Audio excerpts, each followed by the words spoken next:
이번 시간에는 빅데이터 처리 시스템에 대해서 알아보도록 하겠습니다. 그리고 빅데이터의 처리 결과를 위해서 다양한 시스템을 융합하는 과정에 대해서도 살펴보도록 하겠습니다.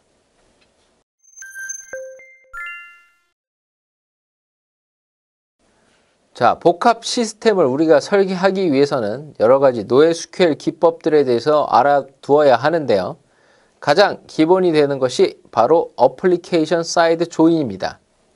자, 기존 시스템은 모든 종류의 데이터를 무조건 RDBMS에 모두 저장을 하고 RDBMS 내에서만 처리하도록 설계되고 구현되어 있습니다. 이렇게 RDBMS에만 지나치게 의존하는 방식으로 설계를 하여 상대적으로 우선순위가 낮고 대량의 트랜잭션을 발생시키는 빅데이터의 데이터들을 처리하다 보면 상대적으로 비중이 높고 중요한 데이터의 처리가 본의 아니게 지연되는 문제를 지속적으로 야기하게 됩니다. NoSQL을 도입해서 우선순위가 낮고 대량의 트랜잭션을 발생시키는 데이터들을 NoSQL에서 분산해서 처리하도록 설계를 하고요. 기존의 RDBMS는 중요한 데이터 처리에만 집중을 하게 만들어 주어서 쾌적한 환경에서 최상의 결과를 만들어내는 데 집중할 수 있도록 해주는 것이 기본 컨셉이라고 할 수가 있습니다. 그래서 기존에는 이왕이면 모든 데이터를 다 RDBMS 내에서 처리하려고 하다 보니까 정말로 중요한 데이터를 처리해야 되는데도 불구하고 불필요하고 나중에 처리해도 되는 것들로 인해서 전체 시스템의 성능이 저하되는 이슈가 상당히 많았었습니다.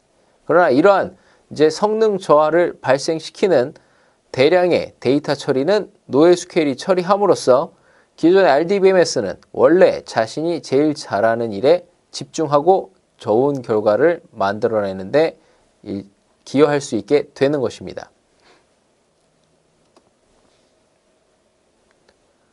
자, 데이터의 성격에 따라서 RDBMS와 NoSQL로 분선해서 처리함으로 우리가 얻을 수 있는 것은 전체 시스템의 퍼포먼스가 향상되는 장점을 가진다는 것이죠.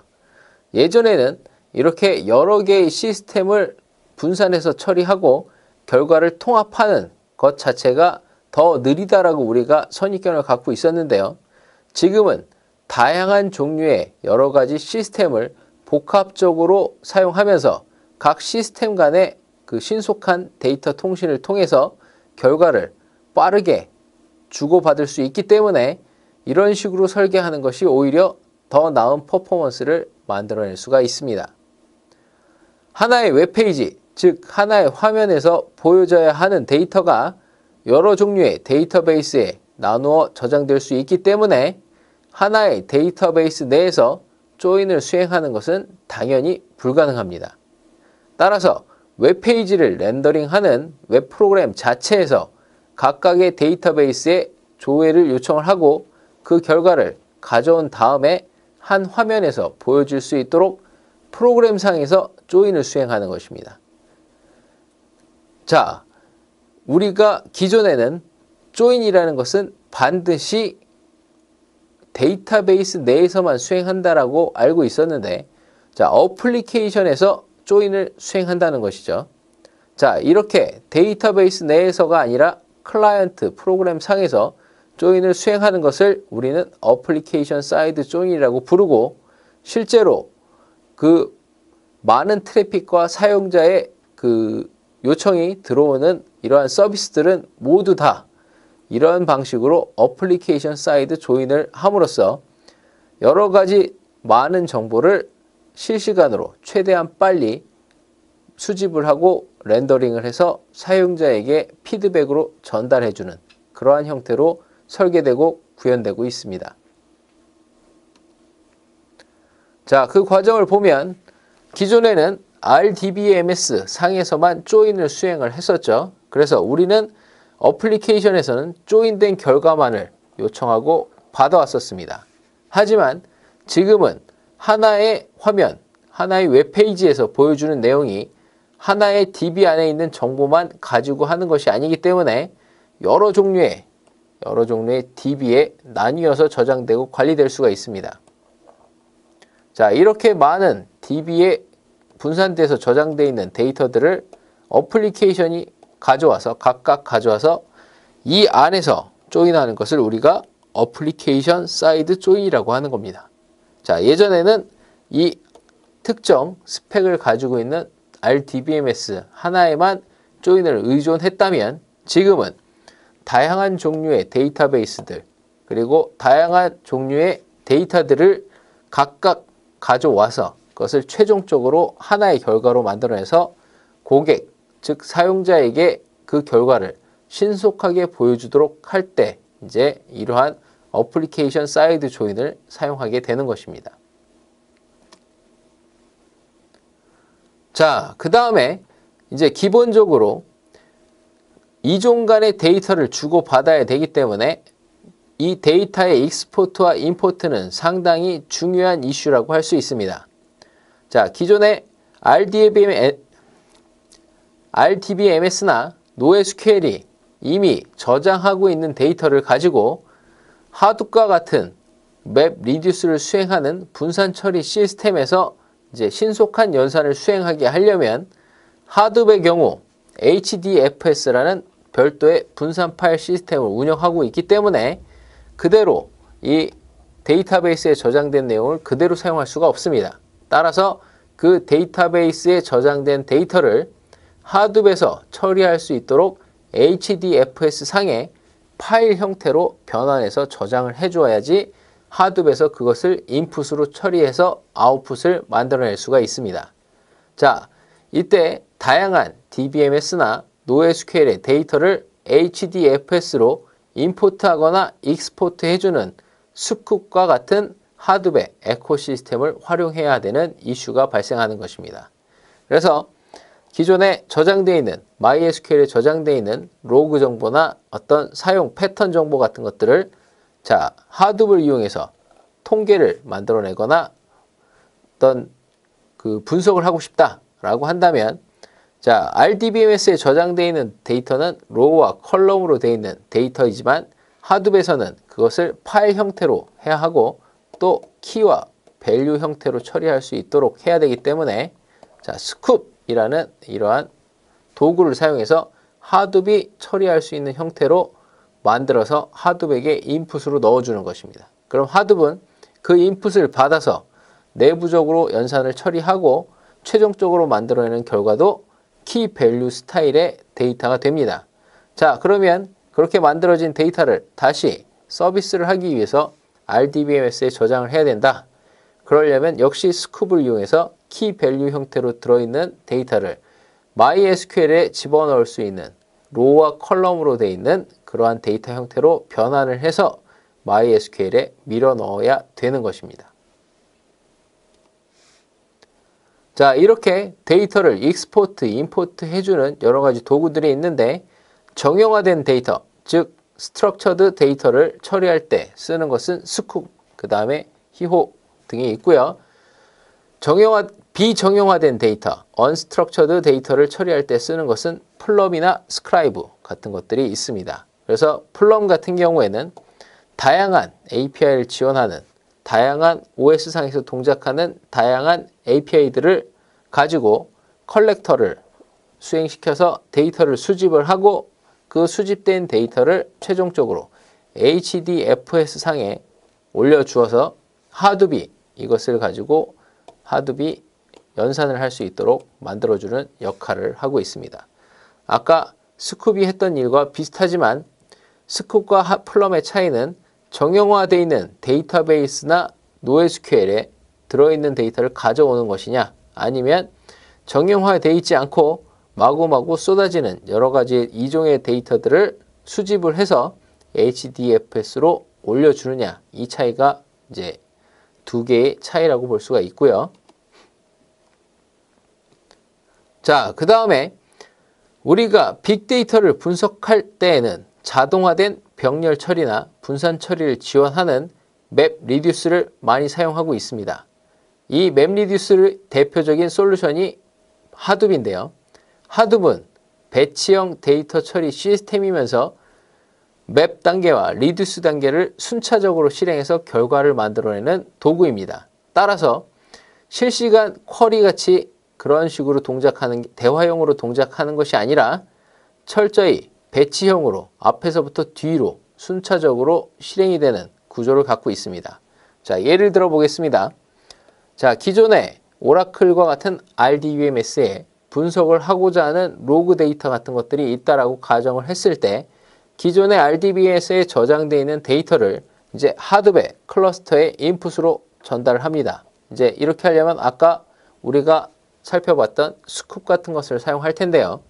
자, 이 RDBMS에 있는 데이터들 분석을 하기 위한 소스를 하둡으로 넘겨주면 하둡은 이제 이 안에서 맵리듀스를 수행하는데 먼저 넘겨준 데이터를 가지고 맵 연산을 수행하고 그것이 다 끝나면 리듀스 연산을 수행한 다음에 작업을 완료해서 최종 결과를 만들어냅니다. 자, 이렇게 만들어진 최종 결과는 이 그림에서는 몽고DB의 클러스터에다가 인풋으로 넣어준다는 거죠. 즉 여기서부터 여기까지의 과정이 하나의 배치 순서대로 진행이 되기 때문에 일정한 시간이 소요가 되는 것입니다. 즉 이 분석하고자 하는 데이터의 양에 따라서 소요 시간이 달라질 수 있겠지만 어쨌든 실시간적 처리라기보다는 주기적으로 배치 시스템을 이용해서 분석을 수행해야 되는 형식이라는 것을 이해해야 합니다.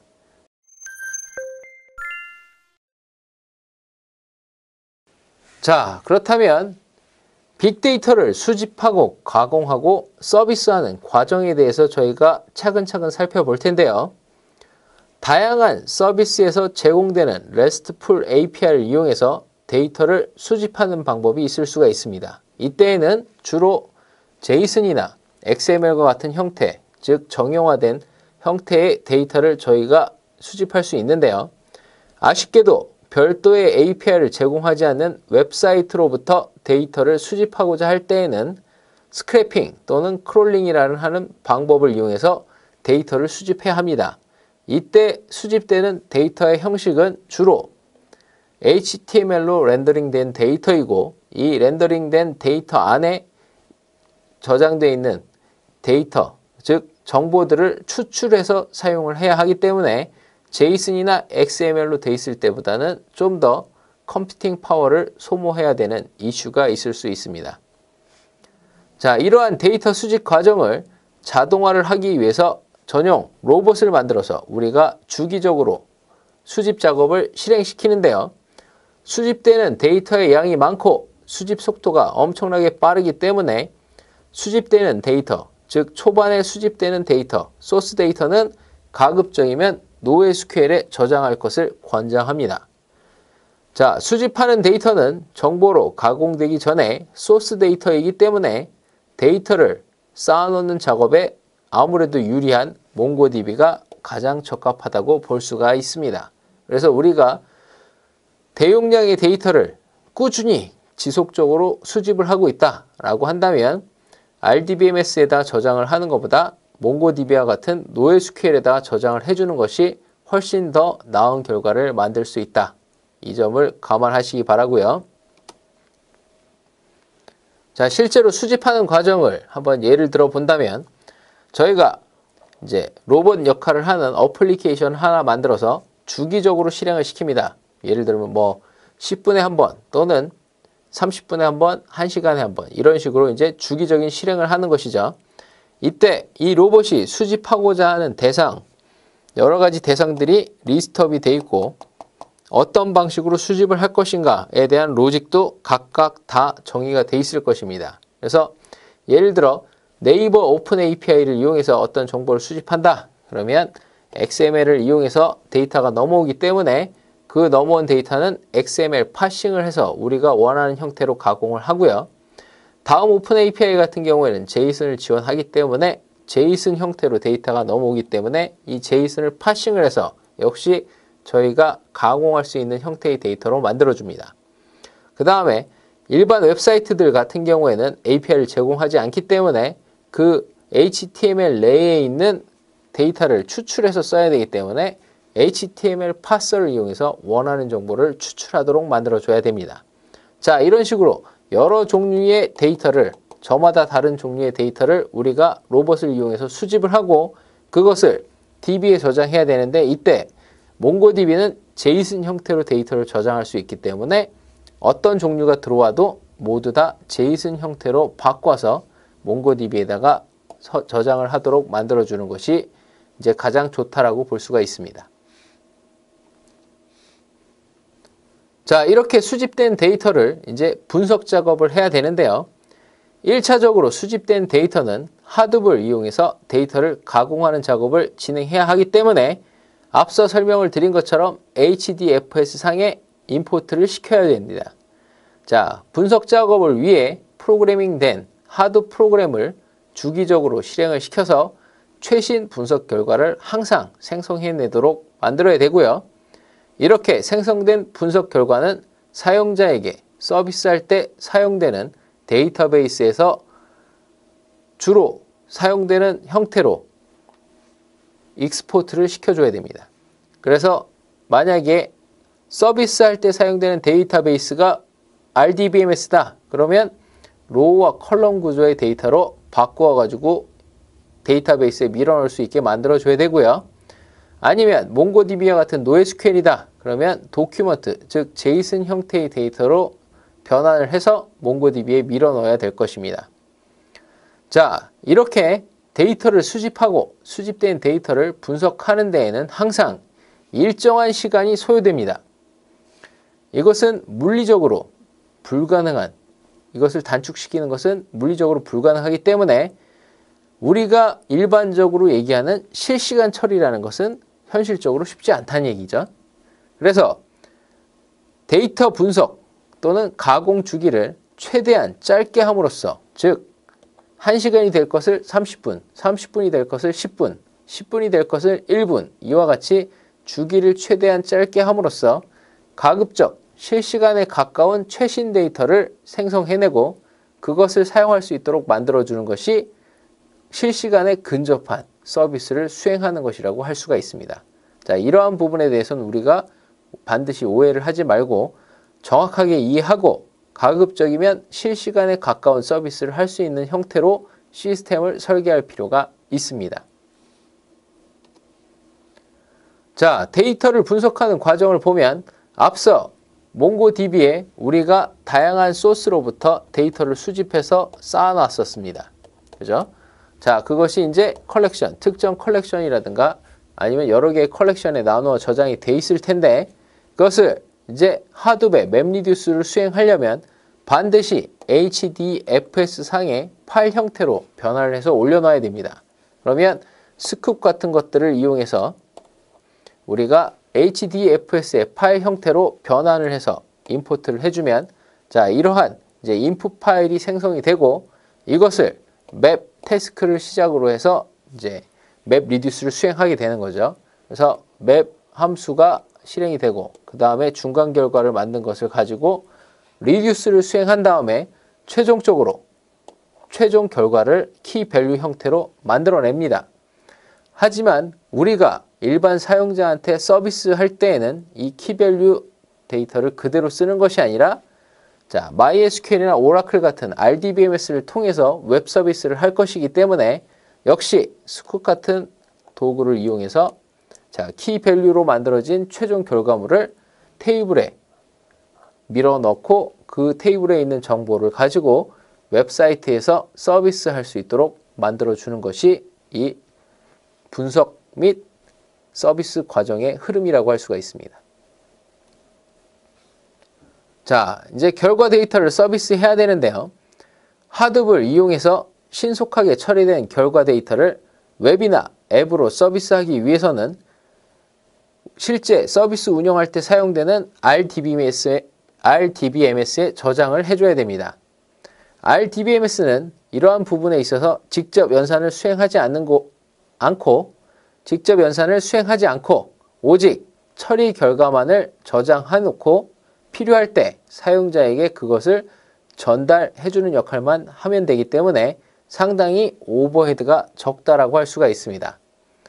예전에는 RDBMS가 이 모든 것을 앞에 수집과 가공까지도 다 했어야 하기 때문에 수시로 이 작업을 할 수가 없었고요. 그 서비스의 사용량이 현저히 떨어지는 그러한 시간대에 이런 작업을 별도로 수행한 다음에 생성된 데이터를 가지고 서비스를 했었습니다. 하지만 지금은 앞에서 몽고DB가 수집을 하고 하두비 연산을 한 다음에 처리 결과만 RDBMS에 전달을 해주기 때문에 이 RDBMS는 오직 서비스에만 집중할 수 있는 장점을 가지게 되는 것이죠. 자, 하두비 주기적으로 실행되면서 항상 최신 데이터를 계속 갱신을 해주고 있기 때문에 RDBMS는 저장된 데이터를 신속하게 제공하는 데에만 집중하면 되는 거죠.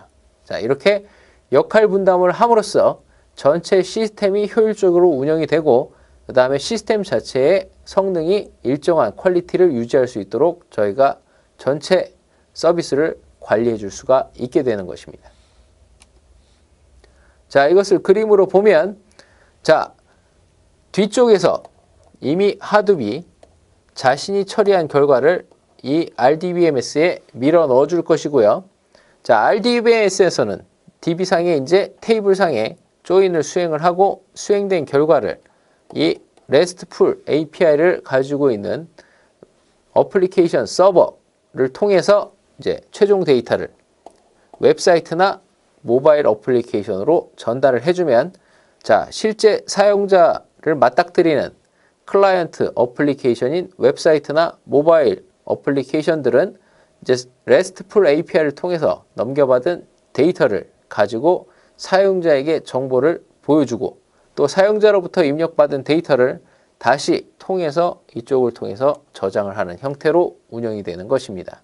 자, 이렇게 해서 실제로 빅데이터가 어떻게 수집이 되고 어떻게 가공이 되고 그것이 사용자에게는 어떻게 서비스 되는지 이러한 과정을 살펴보았고요.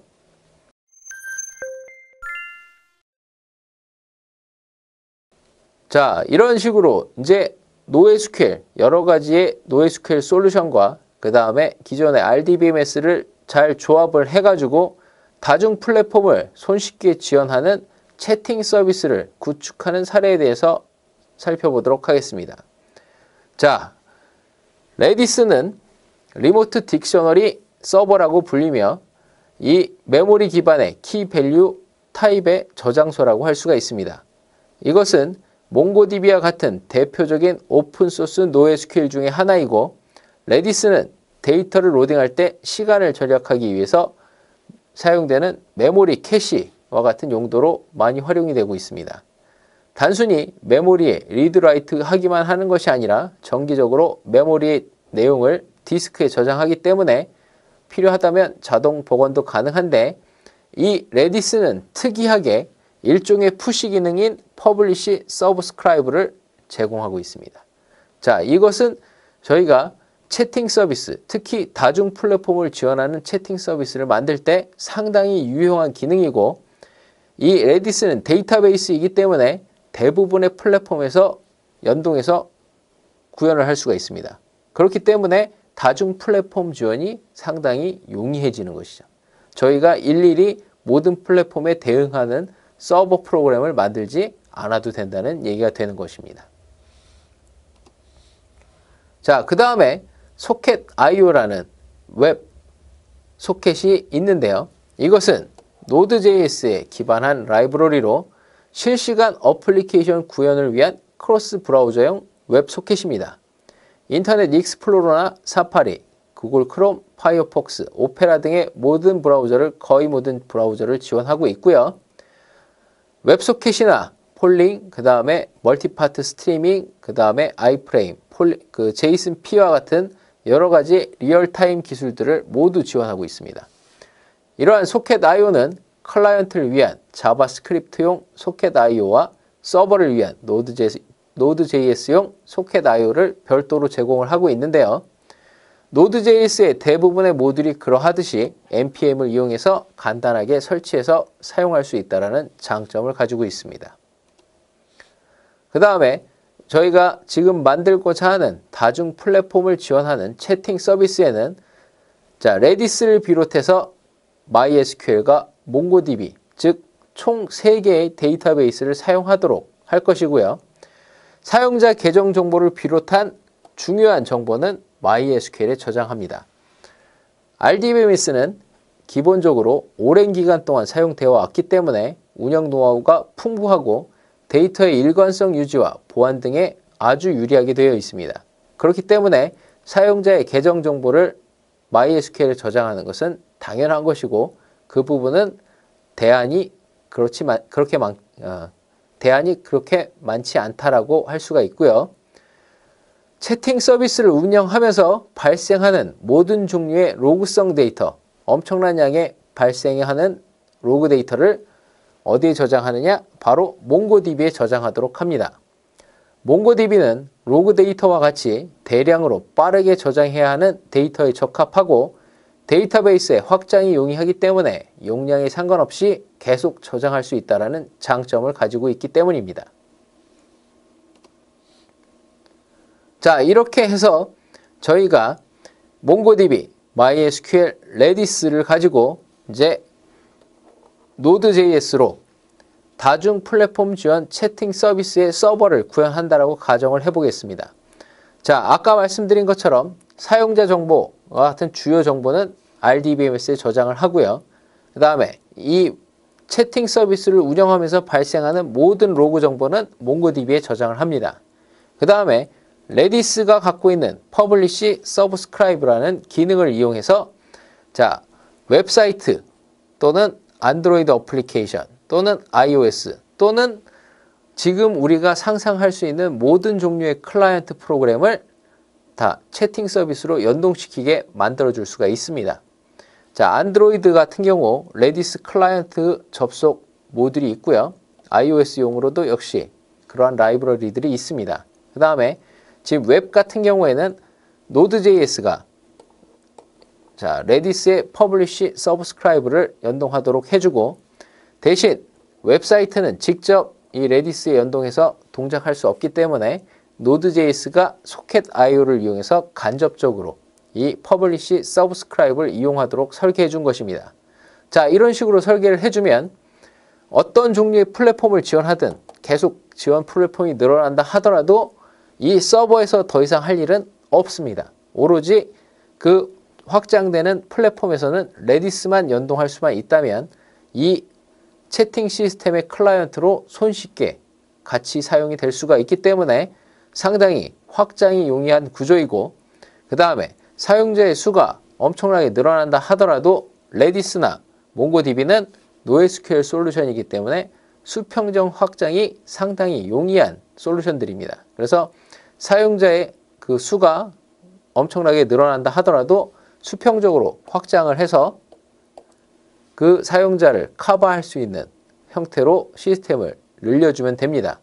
그리고 어차피 지금 같은 경우 기존의 RDBMS는 다루는 데이터의 양이 많지 않기 때문에 사용자가 아무리 늘어난다 하더라도 MySQL의 부담은 그렇게 많지 않다라고 할 수 있습니다.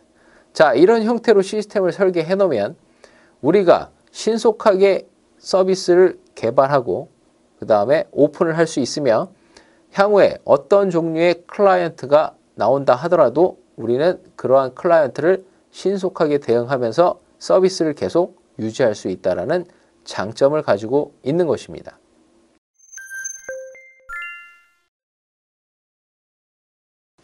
자, 지금까지 NoSQL과 RDBMS로 만들어진 복합 시스템을 구축하는 방법에 대해서 알아봤고요.